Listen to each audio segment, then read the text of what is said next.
नमस्कार. मी भाऊ तोरसेकर. तुम्ही बघत आहात प्रतिपक्ष.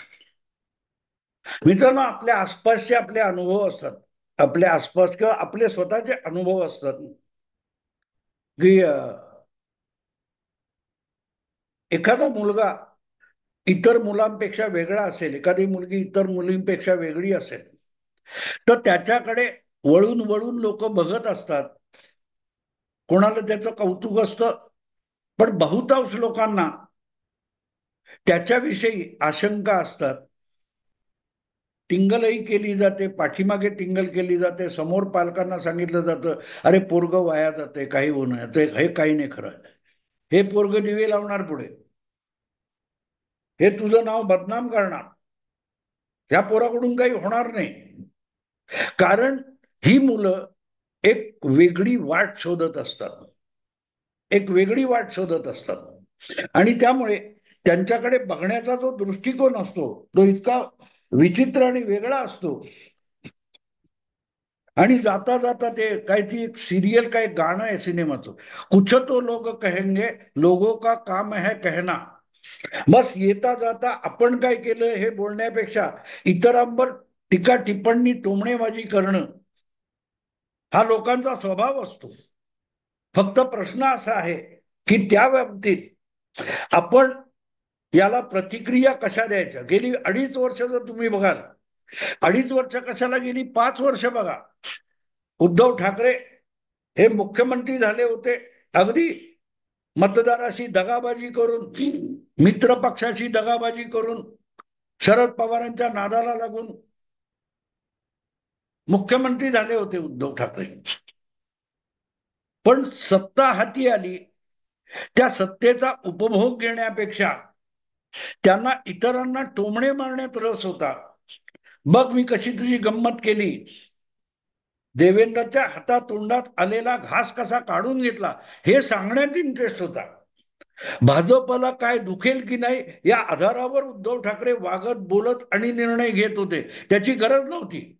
कशीही लांडी लबाडी करून का असेना, जर तुम्ही सत्ता मिळवलेली आहे तर ती मनसोक्त उपभोगा. भाजपवाल्यांना रडत बसू दे, त्यांच्याकडे दुर्लक्ष करायला काही हरकत नव्हतं. पण ते उद्धव ठाकरे करू शकले नाही. वैफल्यग्रस्त म्हणून एका विजयी निवडणुका जिंकणाऱ्या मुख्यमंत्र्याची टिंगल करत बसले. आपण त्याला मुख्यमंत्र्यापासून माजी मुख्यमंत्री केला, विरोधी नेता बनवून बसवला. याचा आसुरी आनंद इतका होता की जे काय मिळाले ते आपण उपभोगावं, त्याचा आनंद घ्यावा, हे पण उद्धव ठाकरे विसरून गेले होते. आणि हा मानवी स्वभाव असतो. किंबहुना नाकर्ते लोक असतात, त्यांचा हा स्वभाव असतो. आणि म्हणूनच आपण एखादी व्यक्ती चुकत असेल तर त्याला चूक करण्यापासून थांबवायला हरकत नाही. टीका करताना कुठलीही व्यक्ती असो, तो नेता असो, सामान्य माणूस असो, आपल्या आसपासचा कोण लहान मुलगा, माणूस असो, किंवा आपल्या घरातलं मूल असो, तो चुकत असेल तर त्याला थांबवणं आणि त्याला चूक करण्यापासून परावृत्त करणं, यासाठी जरूर टीका केली पाहिजे, त्याचे दोष दाखवले पाहिजेत. पण त्याला हिणवणं, त्याला मनस्ताप झाल्याचा आनंद साजरा करणं, याला शहाणपण म्हणत नाही आणि त्याला टीका पण म्हणत नाही. हे मी आज एवढ्यासाठी सांगतोय की चुका करत असताना तुम्ही त्याचं कोडकौतुक करायचं, त्याच्या मूर्खपणाचंही समर्थन करायचं, आणि त्या चुकीचे दुष्परिणाम दिसायला लागले की मग म्हणायचं हे पोर वाया गेलो होतं, आम्हाला आधीपासून कळत होतं, हे हरणार, हे तोंडघशी पडणार, हे आम्हाला आधीपासून माहिती होतं, असं सांगणारेही अनेक कौतुकास्पद लोक असतात. आणि ते पत्रकार म्हणून पण मिरवत असतात. आज हा विषय मी एवढ्यासाठी घेतलाय मित्रांनो की लोकसभा निवडणुकीत महाविकास आघाडीला जे यश मिळालेलं नव्हतं, पण जे यश मिळालंय असं वाटत होतं किंवा तसा आभास निर्माण झाला होता, तो आभास म्हणजे वास्तव आहे. आणि भाजपला रणांगणात लोळवून महाविकास आघाडीने महायुतीला संपवून कसा दैदिप्यमान विजय मिळवलेला आहे याची वर्णन जे लोक गेले 4 महिने करत होते आणि त्याच आधारावर विधानसभेमध्ये सुद्धा थक्क करणारे निकाल येणार म्हणून छाती ठोकपणे सांगत होते, असे लोक आता महाविकास आघाडीची कुठे कुठे चूक झाली, कुठली एकच चूक झाली, कुठल्या 5 चुका झाल्या, याचे रोजच्या रोज विश्लेषण करतायत आणि तपशील मांडतायत. मग हे जर तुम्हाला कळत होतं की ही चूक होते, महाविकास आघाडीमध्ये लोकसभेच्या यशानंतर मुख्यमंत्री पदासाठी जाहीरपणे होणारी लठ्ठालठ्ठी, तेवढंच नाही, त्याखेरीज पक्षामध्ये जागा वाटपावरून होणारी लठ्ठालठ्ठी, मुख्यमंत्री पदावरून मारामारी आणि त्याची उघडपणे चर्चा, कुठल्याही सत्तेच्या राजकारणामध्ये जे पक्ष आघाडी करून उतरलेले असतात त्यांची आपसातली बोलणी पत्रकारांच्या आणि माध्यमांच्या द्वारे होत नसतात. बंद दरवाजा आड बसून आपसात चर्चा करायची असते. आपण काय देऊ शकतो आणि आपण काय घेऊ शकतो याच्यावर विचार विनिमय करून निर्णय घ्यायचे असतात. त्याची जाहीर चर्चा वाच्यता करण्याची गरज सुद्धा नसते. जे काम महायुती करत होती, पण उघडपणे महाविकास आघाडीतल्या पक्षांच्या ज्या लाथाळ्या चालू होत्या त्याच्यावर पांघरुण घालताना हेच पत्रकार सांगत होते की तशी धुसफूस आणि तशा जागा वाटपाची भांडणं ही महायुतीत पण आहेत, पण त्या चव्हाटावर येत नाहीत. आणि म्हणून महायुतीत जर जागा वाटपावरून गुपचूप भांडणं चालली असतील तर उघडपणे चाललेली महायुतीतली भांडणं समर्थनीय आहे असं सांगत महाविकास आघाडीच्या मूर्खपणाचं समर्थन केलं जात होतं, त्याच्यावर पांघरुण घातलं जात होतं. मुद्दा असा आहे मित्रांनो की हे चर्चा जाहीरपणे होता कामा नये. पत्रकारांची सुद्धा महाविकास आघाडीच्या नेत्यांनी, प्रवक्त्यांनी जागा वाटप, मुख्यमंत्रीपद यावर जाहीर वाच्यता करू नये हा सल्ला समर्थक असून सुद्धा अनेक पत्रकारांनी महाविकास आघाडीला दिला नाही आणि म्हणून महाविकास आघाडीतली भांडणं चव्हाट्यावर येत राहिली आणि त्याचा जनतेच्या जनमानसावर विपरीत परिणाम होत गेला.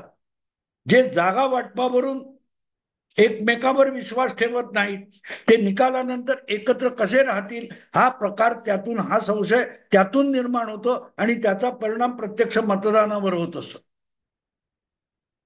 आणि ही चूक महाविकास आघाडी करत असेल तर महाविकास आघाडीचे समर्थक, पत्रकार, मार्गदर्शक, बुद्धिजीवी, विश्लेषक होते, त्यांनी महाविकास आघाडीच्या नेत्यांना आणि पक्षांना त्यासाठी सावध करायला पाहिजे होतं.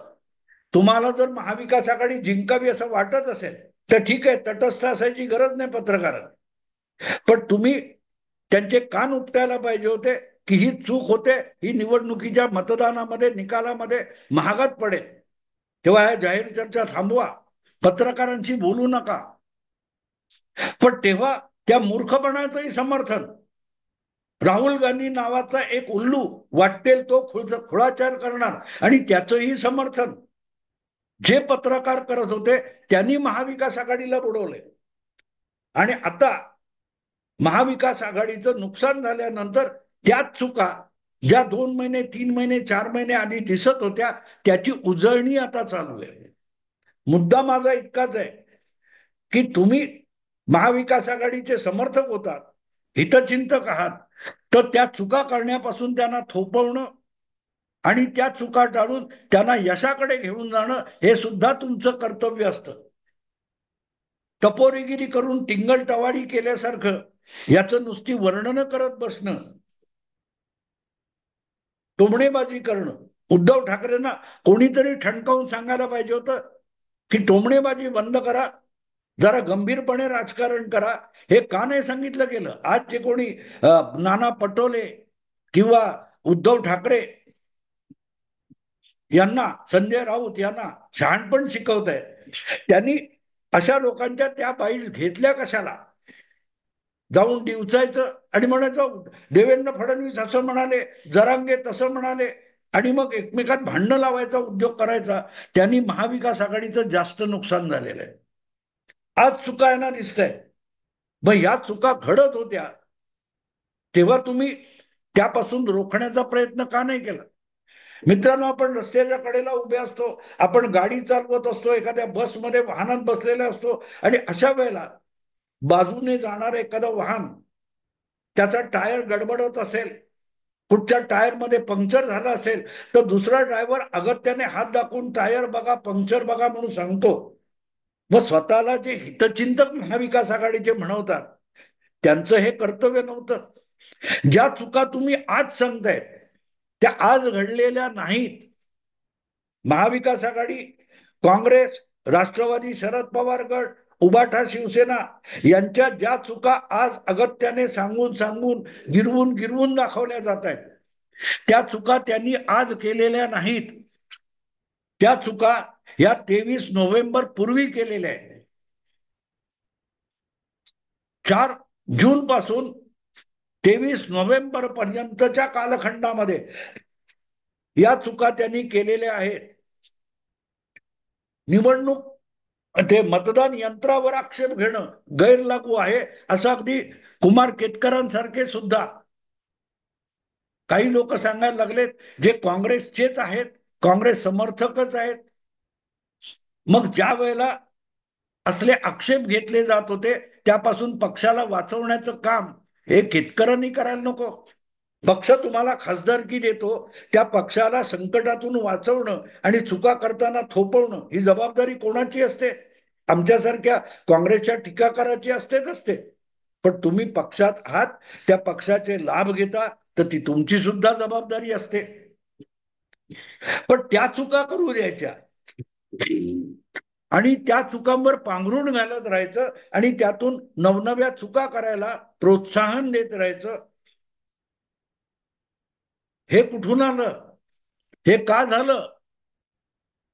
चूक करणारा जितका गुन्हेगार असतो, तितका चुका करतानाही त्यावर पांघरून घालणारा सुद्धा दोषी असतो.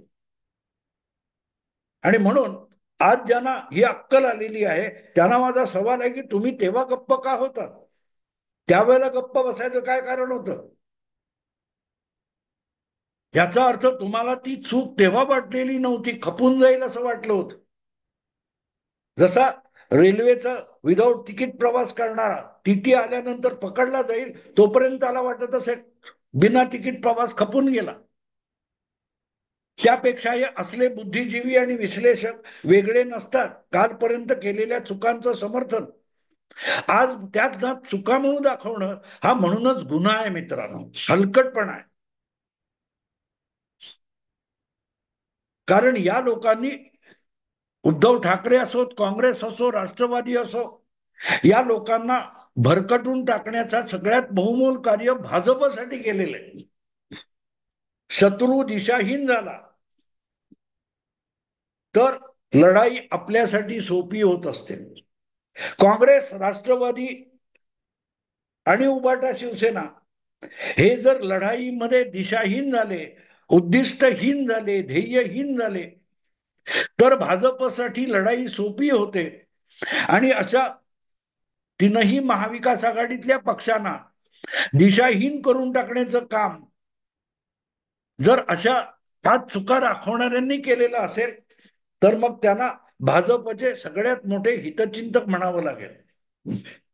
आणि म्हणून मी जे काय एवढा निकालांचा आणि विचार करतोय त्यानंतर आजही कोणी सांगत नाही की लोकसभा आणि विधानसभेमध्ये भाजपच्या मतांमध्ये फारसा फरक पडलेला नाही. ईव्हीएम मध्ये कितीही घोटाळे करू देत, एकनाथ शिंदेना लोकसभेला मिळालेल्या मतांपेक्षा अर्धा-पाऊण% कमी मतं विधानसभेला पडली आहेत. अजितदादांची मतं वाढली आहेत. अगदी शरद पवारांची मतांची टक्केवारी सुद्धा लोकसभेपेक्षा वाढलेली आहे. उद्धव ठाकरे यांची ड्रास्टिकली खाली आली आहे. मग हे सगळी गडबड ही इतक्या षडयंत्र निवडणूक मतदान यंत्राचं हा खुळेपणा आहे, हे ठामपणे आधीपासून सांगायला पाहिजे होतं. निवडणुकीत राबा, परीक्षेत पास होण्यासाठी कठोरपणे अभ्यास करावा लागतो, ढोर मेहनत घ्यावी लागते, रात्र रात्र जागावं लागतं. 2-2 महिने आधीपासून या पूर्वीच्या प्रश्नपत्रिका लिहून काढून प्रॅक्टिस करावी लागते, तेव्हा मुलं गुणवत्ता यादीमध्ये येत असतात. ऐन वेळेला जाऊन परीक्षेला बसलं आणि रोज सकाळी क्रिकेटच्या मॅच बघितल्या तर तुम्हाला परीक्षेच्या गुणवत्ता यादीत निवडून येता परीक्षेच्या गुणवत्ता यादीमध्ये येणं शक्य नसतं. आणि हे कान पकडून जे हितचिंतक आहेत त्यांनी सांगायचं असतं, त्यांनी नंतर मग तेव्हा वर्ल्ड कपच्या मॅचेस का बघत बसलास, मॅचेस बघत बसलास म्हणून बोर्डाच्या परीक्षेत नापास झालास हे नंतर सांगून उपयोग नसतो. तुमच्या समोर घडत असतं तेव्हा कान पकडायचा असतो. पण हे असले जे कोणी विद्वान आज महाविकास आघाडीचे हितचिंतक म्हणून ठाकरे, पवार, पटोले यांच्या चुका दाखवत आहेत, त्यांच्याकडे मी कसा बघतो हे सांगणं मला आवश्यक वाटतं. हे असले शहाणे जे आहेत यांनी पटोले, पवार, ठाकरे यांच्या डोक्यात एक गोष्ट भरवली की तुम्ही कधी चुकत नाही. उद्धव ठाकरे यांच्या आज चुका दाखवताय तुम्ही, मग आधी उद्धव ठाकरे कुठे चुकत होते हे का सांगितलं नाही? आधीच्या चुकीवर 5 वर्षापूर्वीच्या चुकीवर पांघरून घातलं नसतं तर पुढच्या चुका उद्धव ठाकरे करत गेले नसते. उलट ह्या अतिशहाण्या लोकांनी स्वतः बुद्धिजीवी म्हणून आपल्या मतलबासाठी उद्धव ठाकरे यांच्या जवळ गेलेल्या लोकांनी उद्धव ठाकरे यांच्या, आदित्य ठाकरे यांच्या डोक्यात, पवारांच्या आणि पटोलेंच्या डोक्यात एक गोष्ट घुसवलेली आहे की तुम्ही चुकत नाही, तुम्ही तर ठाकरे आहात, तुम्ही तर आदित्य ठाकरे आहात, तुम्ही तर उद्धव ठाकरे आहात, तुम्ही तर शरद पवार मुत्सद्दी आहात, चाणक्य आहात, नाना पटोले म्हणजे सगळ्यात मोठा योद्धा आहे, तुम्ही कसं चुकाल? पटोले, पवार, ठाकरे चुकत नसतात हे ज्यांनी त्या महाविकास आघाडीच्या नेत्यांच्या डोक्यात घातलं त्यांनीच महाविकास आघाडीच्या विधानसभेतल्या दारुण पराभवाचा पाया घातला. आणि याचं कारण माहितीये मित्रांनो, याचं कारण एकच आहे की उद्धव ठाकरे, शरद पवार, पटोले किंवा तत्सम सगळे महाविकास आघाडीचे नेते यांनी आयुष्यात एकच चूक केलेली आहे आणि ह्या सगळ्या त्यांच्या चमच्या पत्रकार संपादक लोकांनी या तीनही पक्षांच्या वरिष्ठ नेत्यांना एक चूक करायला भाग पडले. महाविकास आघाडीच्या नेतृत्वाच्या डोक्यात या सोकॉल्ड त्यांच्या हितचिंतक पत्रकारांनी एक गोष्ट भरवली आहे की तुम्ही चुकत नाही, आपण चुकणार नाही, आपण चुकत नाही, आपण चुकलेलो नाही, हे डोक्यात भरवून घेण्याची एक चूक करा, तुम्हाला आयुष्यात कधी तुम्ही चुकणार नाही आणि चुकणार नसल्यामुळे सुधारणार नाही आणि त्यामुळे प्रत्येक चुकीचं भयंकर नुकसान तुम्हाला सहन करावंच लागेल. महाविकास आघाडीची एकच मोठी चूक झाली आहे की त्यांनी गृहीत धरलेलं आहे की आपण कधीही चुकत नाही आणि आपण चुकलो तरीही चुकलेलो नसतो आणि तीच सगळ्यात मोठी चूक होते, कारण चुका होत राहतात, त्या सुधारल्या जात नाहीत आणि त्यामुळे अधिक भयंकर चुका कराव्या लागतात आणि त्या अधिक भयंकर चुका केल्या की त्यापेक्षा महाभयंकर परिणाम भोगावे लागतात आणि त्या दुष्परिणामांचा वाईट परिणाम भोगावा लागत असतो. विधानसभा निवडणुकीत त्याचीच प्रचिती आलेली आहे. याचं कारण महाविकास आघाडी आणि त्यातले पक्ष आणि त्यांचे लाडके सल्लागार, हितचिंतक यांनी एकच चूक केली आहे आणि ती म्हणजे महाविकास आघाडीने शेण खाल्लं तरी त्याला श्रीखंड ठरवण्याची जी काय कौतुकं चालतात, चुका करायला दिल्या जातात, नवे चुका करण्याला प्रोत्साहन दिलं जातं, त्यामुळे चूक करायची नाही ही खुणगाट बांधून परत परत चुका करत राहायच्या, ही सगळ्यात मोठी चूक आहे. चूक मान्य न करणं ही सगळ्यात भयंकर, भीषण आणि सर्वात मोठी चूक असते आणि तीच चूक महाविकास आघाडीला महागात पडलेली आहे, भारी पडलेली आहे. एवढी एक चूक करायची थांबवली.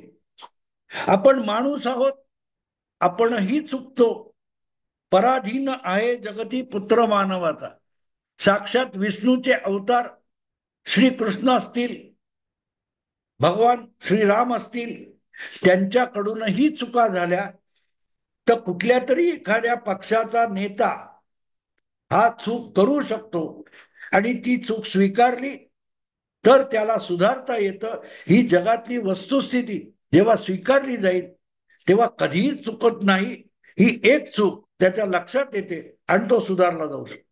महाविकास आघाडीत जे पक्ष आहेत, नेते आहेत, त्यांनी पहिल्यांदा आपल्या चुका स्वीकारायला सुरुवात करावी. त्यांना नव्याने आपल्या पायावर उभं राहता येईल.